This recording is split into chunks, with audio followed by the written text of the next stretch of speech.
Hello everybody, this is Mike Maloney with the Veterans Memorial Park and Digital Library. We are in Arizona, Phoenix, Arizona for the 124th National VFW Convention. And I was very fortunate that we're in Phoenix because my last first sergeant in the Army, 716th MP Battalion, lives in Payson, and here I got him right in front of you right now. Please welcome David Luckett. First Sergeant, please start from the beginning, where you grew up, where you came from, where you went to school, and then how you got in the military. So I was born and raised in Phoenix. Spent all the summers in southern Utah on a family ranch. Ended up moving to Payson full time when I was a sophomore. Graduated high school there, came down, went to some college, ended up at Phoenix Institute of Technology, be a mechanic. And then I have a friend that can't stay off the drugs. Army go to jail, and whoever he talked to, he come and do the buddy system. You can pick your choice of duty station of several, and we're like, oh, the beach, the girls, Fort Worth, California. They're gonna pay me $5,900 to sign. And I never enjoyed the beach. I was always in the woods digging foxholes somewhere. That being said, he was got a BCD and kicked out of the Army in less than a year. Bad conduct discharge. Yeah, and so ultimately I did just short of 23 years, but the only option was infantry. So 1989 I joined. Went to Georgia, Fort Benning, 2 February 1988. And once I got out of basic AIT, I was assigned to 5th 21st Infantry Regiment, Fort Ord, California, 7th Infantry. And from there, they had me in places on the planet. I was a private when we invaded Panama, off and on 7 months down there. And I had an option to changed I had already got an EIB and a CIB. It was a good year in '89. Expert infantry badge, combat infantry badge. And so I was due to re-up, and I had a new baby. Well, actually 2 in diapers, so I was like, I'll do it. But re-up, I could either be a light wheel mechanic, something else, and military police. But when I was in Panama, the division military police assigned the platoon that's assigned to an infantry brigade. They had a Humvee, a Mark 19, 50 caliber machine gun, an M60, firepower, a saw, and 2 Stinger missiles in a truck with 3 dudes. One shaving, one in the turret, and the other one's eating. And I'm like, how did you get it? I mean, we're looking like, how the hell did that truck get here? But anyway, we didn't know we had MPs in a divisional brigade. That being said, I want to be an MP because they have more firepower than an infantry platoon by far. And ultimately, I went to McClellan, got through the AIT, went back to 7th Infantry, was assigned to 7th MP Company, which is a divisional MP. Is that what you wanted? Yes. Yeah. Because that's what I know. Yeah. Infantry stuff Right, is what I know. So I left there, went to 501st MP Company, which is divisional MP in 1st Armored Division, support of 3rd Brigade, 1st Armored Division in Mannheim, Germany. And from there, they sent 3rd Brigade to Riley, and I was sucked up to Bad Kreuznach, to the division headquarters. And from there, I went to NTC as an MP. And National Training Center in Barstow, California, and ultimately I went back to 501st MP Company in Bad Kreuznach, Germany, and I left there to 101st Airborne and had to fight to get in the 101st MP Company, and I did that for a fat minute, and then I was selected by the battalion CSM, Man Sergeant Major, to become the detachment sergeant. And I was a young E7. I'd only been a 7 for not even a year. Well, actually a year, 14 months. That being said, I took them through, and that's where I met the Mufasa. He was the operations guy, and ultimately redeployed back to Fort Campbell. 8 months later, I'm in Afghanistan for a year. 101st, we were task force under CTAF, and I did a Yugoslavia in '99 with 1st Army, but ultimately they kept promoting me, and my last duty station was Fort Huachuca, Arizona, 18th MP and I retired in June of 2010 after just short of 23 years. But I can tell you that a lot of great young men and women warriors, and anybody that's management will tell you 5% of their population takes 95% of your time. It's easier to be in a combat zone than it is in garrison. But I enjoyed my time, and yeah, I woke up today, I'm blessed. Yes, First Sergeant. It's an honor to have you here. It's an honor that you showed up. Thank you so much for coming to the convention. He went around, looked at the exhibits, and he's definitely a prospective member. We're going to work on signing him up. But I'd like to go back, and I think I want to make sure that we talk about a couple things before I let you go. Even though First Sergeant Luckett has agreed to Zoom with me, we're going to start picking up a lot of these interviews via Zoom, and our reach will be much wider. So he's agreed to do that. But I wanted to hit on a couple things. First, what awards do you have? I have 2 Bronze Star medals, 2 MSMs, I think 5 ARCOMs, Army Accommodations, maybe 6 or 7 Army Achievement Medals. Where'd the Bronze Stars come from?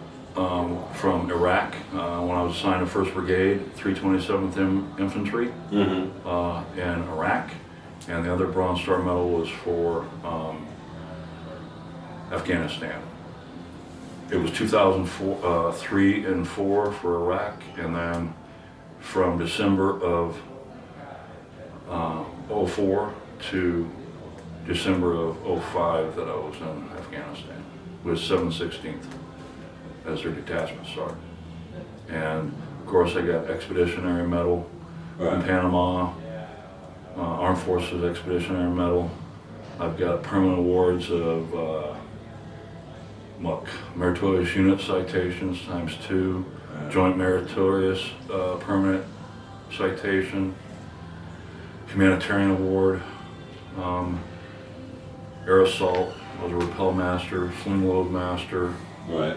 So coming from the infantry to the MPs was actually good ingredient. I imagine, to learn those infantry tactics first, then become an MP is, why you were such a good first sergeant in the MP Corps. Well, I can tell you it was easier being infantry because when your truck is disabled, when troops get on the ground, everybody's infantry.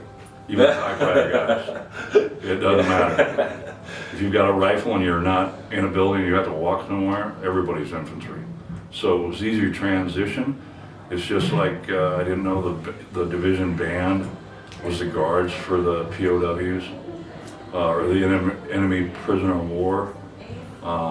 And MI actually has a task that they have Martin 19s to protect the cage, so to speak. Yeah. It's just a hasty divisional, and then of course Corps has EPW camp, so to speak. But I did not know the band and MI was involved in security of same. That was new to me. Yeah. And a lot of the MP regulations for tasks on the battlefield, the medal, it changes one to another. But being in a divisional MP company, if you're prior infantry, it was a breeze. Right, I can imagine that's a good step. Last thing I wanted to ask you about, and I had already mentioned this to you, we've talked too much about this privately, and I'd like to talk about it publicly now. Tell me about, you had told me something that really struck me, that that you were really, it's really unfortunate that you were able to bring all your soldiers back home, only for some of them to, lose their lives. Could you talk to me about that a little bit? Yeah, unfortunately, I can tell you that kids off the farm, kids from a ranch, kids that have blue collar, so to speak, good with their hands, technical, has an easier transition into the military. Somebody that just came off a couch, that doesn't have like an outdoorsy type background, it's a lot more difficult for them to come to terms with shooting silhouettes, road marching, if you're an 18th Airborne Corps, wherever. They have a harder time adjusting to the military. And that being said, in the aftermath, whether they were engaged in combat and direct fire or my whole team was direct fire and bracketed by artillery. Some people digest that, so to speak, in different ways. And unfortunately some, even though they weren't a casualty, they might have been injured, but it wasn't due to conflict, it was, circumstance, falling out of the truck, whatever, hitting your head with a damn picket pounder for stitches. But some of them, when they come home, can't relate or degress from high, up tempo and sleep deprivation, blah blah, to now I'm back at the house, I'm mowing the lawn, and it's mundane to some. Others, that's their thing. They like yard work or, running cattle, riding horses, whatever whatever they enjoy doing. But some cocoon themselves. It's hard for them to communicate to their families, and in the end, they're either on prescription drugs, illicit drugs off the street, but somehow they think it's okay to take all these pills and then drink themselves into a stupor, and ultimately they go to sleep and they don't wake up. Or they decide it's an easier out to take their life in one fashion or another. Without going into detail, I've lost several soldiers through different means, but the choice they made was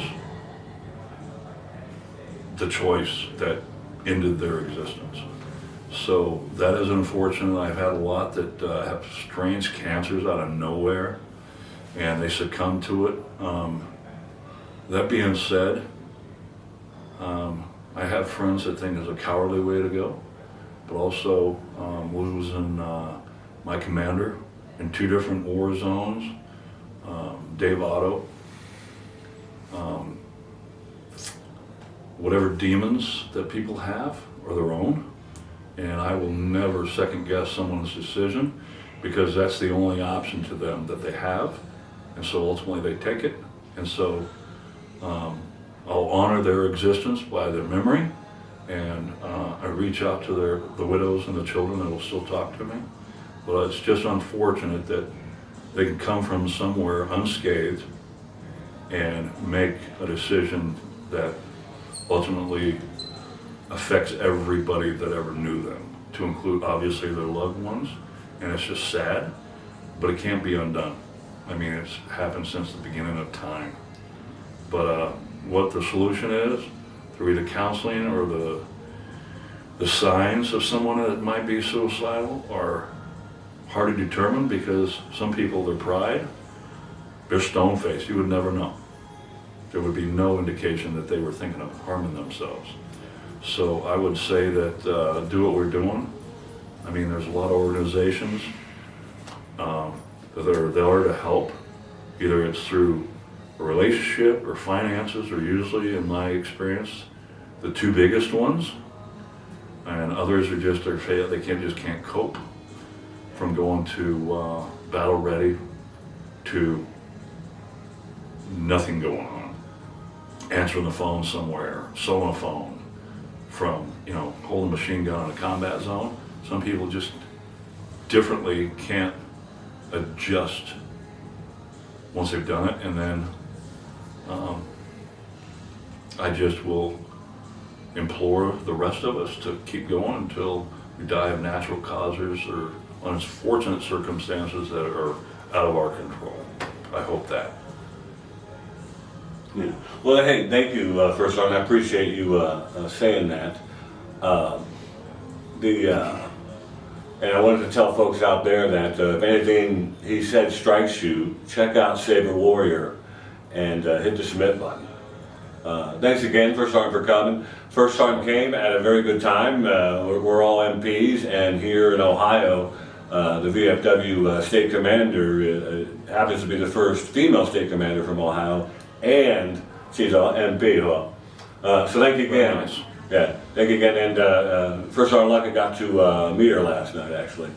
But again, thank you for coming. We're going to let you loose until we catch you back on Zoom. We'll follow up with you in Zoom, and we'll hear all them great action stories.